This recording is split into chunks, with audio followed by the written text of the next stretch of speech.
What's up, everybody? I hope you're all having a fantastic day. Welcome back to the channel, and we're going to be doing another top 5 related to the M113K, which is this beautiful engine right here, which came in vehicles such as the E55, CL55, CLS55, S55, etc. So this is going to be a top 5 mods list for this motor, which I believe everybody should do when you buy one of these cars. And just a quick disclaimer, these aren't in any particular order. I don't think that these are better than these. It's just the top five mods of what I think everybody should do when you buy one of these. So let's go ahead and jump into it. Going ahead and hopping into number 1 on this list, we're going to talk about split cooling. So what is split cooling? So vehicles out there such as the Ford F-150, SVT Lightning, the Hellcats, Shelbys, or whatever, basically factory supercharged cars all use a 2 cooling system method. Now, what does that mean? You have the cooling system, which is for the vehicle, as you know, every vehicle has. Every car has a cooling system. Even the Teslas have cooling systems. And then you have a second cooling system for the intercooler, for the supercharger, basically to cool down the air so you're not forcing hot air into the motor, because then you don't make any power. That's worthless. Now, with these cars, the M113K cars, Mercedes basically made that a 1 cooling system. So it's the motor and the supercharger are cooled off by one coolant, or one cooling system, if that makes any sense. So you have the regular engine cooling system, and then on top of that, you have the cooling system for the supercharger, for the intercooler, which, if you can imagine, it gets pretty hot inside the engine. So you're using all that hot coolant. Sure, it's being cooled through the radiator and through the intercooler in the front, or the heat exchanger, but when they put the intercooler underneath the supercharger in the middle of the V, it gets kind of hot. So yeah, that kind of becomes an issue, and with it already being hot as shit inside the engine, you're not really cooling much. Now, to go along with the cooling, with the split cooling system, you do want to upgrade your heat exchanger, because the factory one isn't the best, and I'm working on getting a bigger heat exchanger for my car and a secondary, which comes right here and it cools it even more. And for my car, I've only done the basic cooling system from VRP, which this is not a sponsored video. Hopefully I'm working on that. I have the most bare basic one. You can upgrade to a under the hood tank, which is, I believe, a 2-gallon tank, holds a lot of coolant, and you can actually put ice in it. So you definitely want to do a split cooling on your vehicle as soon as you. This is probably the most important mod, and I know I said it's not really a better than any of them, but this is the most important one in my opinion. You have to split the cooling system. After you split it, that's how you can go for bigger power.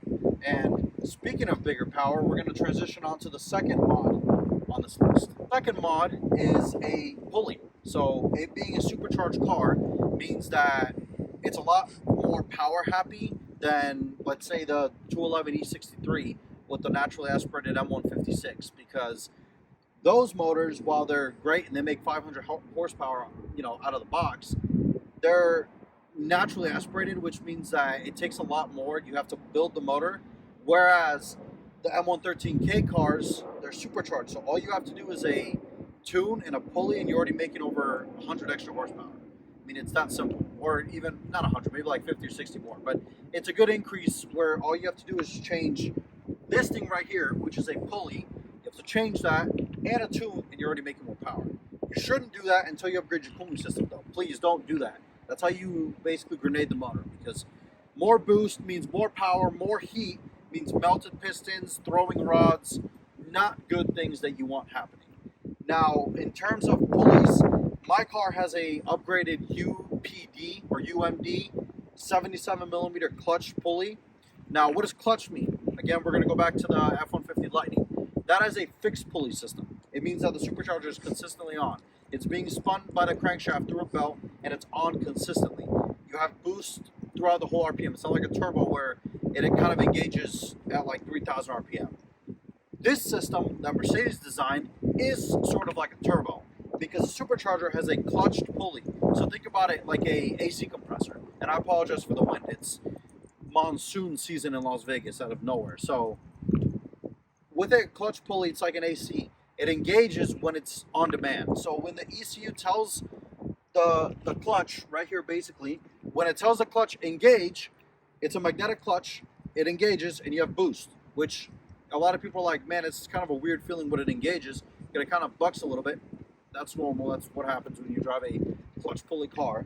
So I think the lowest pulley size you should go on a clutch pulley, from what I've heard, is either 76 or 77 millimeters. They do sell lower ones, 72, 70, 74. I've seen them. I wouldn't recommend it on a clutch pulley system or on the stock supercharger because you could blow up the bearings. I mean, a smaller pulley means more boost, means it's spinning faster, which eventually will lead to bearing wear and eventual issues, which you don't want that, because these superchargers, while they're very well built, they will blow up if you throw fixed pulleys. And another thing, if you throw a fixed pulley on the stock supercharger, you better hope in hell that this cooling system is upgraded, because you will grenade the motor. Because then the ECU can't shut off the supercharger to prevent, ignition and everything inside the motor. When you go to fixed pulley, it's over. It's constantly on. You better make sure your cooling system is upgraded.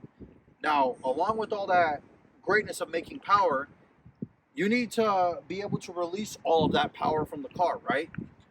And that's going to transition us onto the third thing on this list. So from the factory, these cars sound all right. I mean, it's at the end of the day a $80,000 luxury car, so it doesn't sound the best. It sounds good, not the best.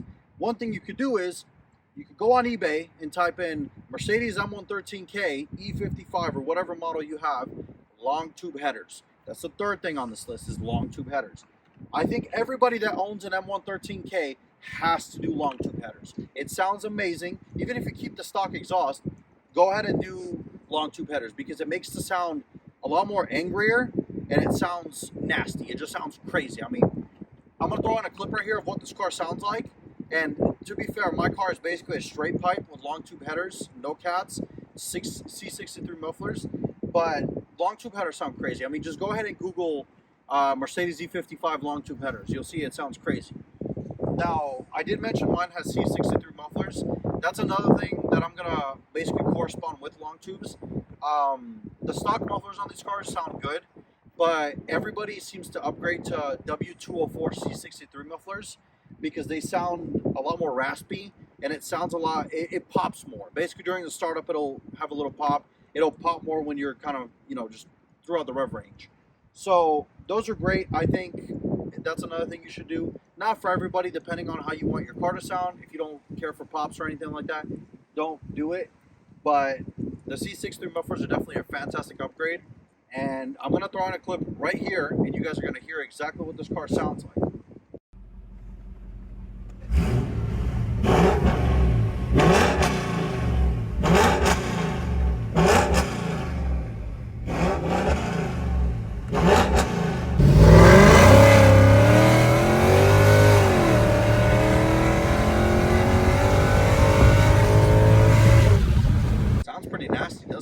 Yeah, it's pretty out of this world. Now, you have the exhaust, you have the pulley, you have everything. Well, you need fuel as well. So that's going to transition us on to the fourth thing on this list. Now, my car, again, is kind of almost a full bolt-on car. So I have also upgraded fuel injectors, which is something that everybody should do as well. The stock fuel injectors are 440 cc's, which they're good for a factory car. Not when you're wanting to make a lot of power. So my car has the VRP 630cc injectors, which are a lot bigger than the stock injectors. And in this era of Joe Biden's America 2022, gas prices here in Vegas being $5.70 for premium, I get like 10 miles to the gallon. So it's horrible. I mean, it's horrendous, but it's not about miles per gallon, right? It's about miles per gallon. So mine, as I said, are upgraded. You can go to 550 cc's. They are cheaper. I think my fuel injectors are $400 from VRP. And then on top of that, if you want to come in here and look at this, when you upgrade them, you also have to get these harness plugs. They're about $70 from VRP as well. So you have to get those if you're going to run bigger injectors, because the plug on the harness for the vehicle, for the engine harness, it's not the same plug. So you just have to run those for the bigger injectors. But you can have all those great power mods and everything, but at the end of the day, you're still running a 5-speed transmission, which is a slush box that Mercedes put in everything. And that's going to transition us onto the final thing on this list. So you have power, you have a smaller pulley, you have injectors, you have the cooling mods, and you have the exhaust. What about the transmission? It's a 5-speed. They used it in your basic E320s, S-classes, everything. Even the Chryslers of this era used this transmission. So is it a quick shifting transmission? Absolutely not. It's not. But with the TransTune it can be, or the best it could be, I guess.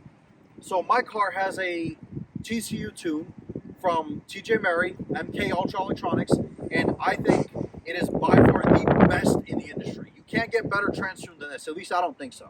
Now, again, not a sponsored video. MK Ultra does not sponsor me. I just think that their product is fantastic. And go ahead and watch this channel, because I think within the next week I'm going to release my review of the TransTune. I've put about 1,500 miles on the car with the tune on it, and it's night and day. I mean, my car has the upgraded SLR tune that he sells. It's $300, and it's crazy. I mean, it has this thing called agility mode to the mode section, and it shifts quick, it downshifts quick. It drives great. I truly enjoy the car a lot more now with the tune than I did before. Before I put this tune on, when I bought the car, it had some tune on it. I'm not even sure from who. It was aftermarket, but it drove like shit. So now it drives way better. Night and day difference. So yeah, I mean, that's kind of where, those are the top 5 mods that I think everybody should do to this car.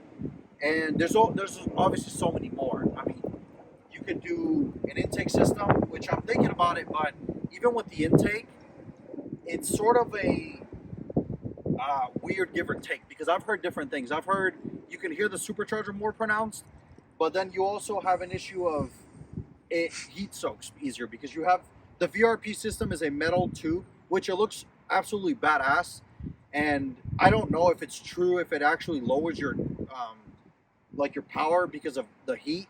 I don't know. I mean, hopefully VRP will see this video and sponsor me, and then we can put that, you know, intake system on this car, and we can take it to the dyno and see how much it makes before and after.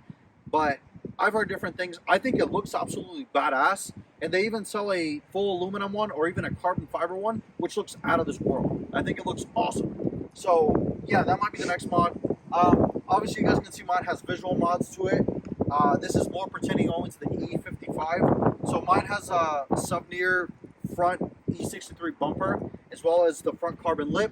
I have the little ducktail spoiler and the front or the rear diffuser. So your regular E55 is not going to look like this unless somebody's already done the conversion. And I also did upgrade the headlights. Mine are blacked out headlights. So yeah, that's kind of going to be it for this top 5 mods video. There's a lot more mods we could talk about. You guys let me know down in the comments what your top 5 are, or what mods you think. If I missed something, let me know. I would be willing to do a second video if there's enough, you know, people that say, oh, you missed this and this and this. I could do another video, absolutely. So yeah, and like I said, go ahead and hang out, watch the channel, because I will be releasing my review of the TransTune, and we're finally going to get around to doing a proper review of an E55. So thank you guys all so much for watching this video, and I'll catch you guys in the next one. Take it easy.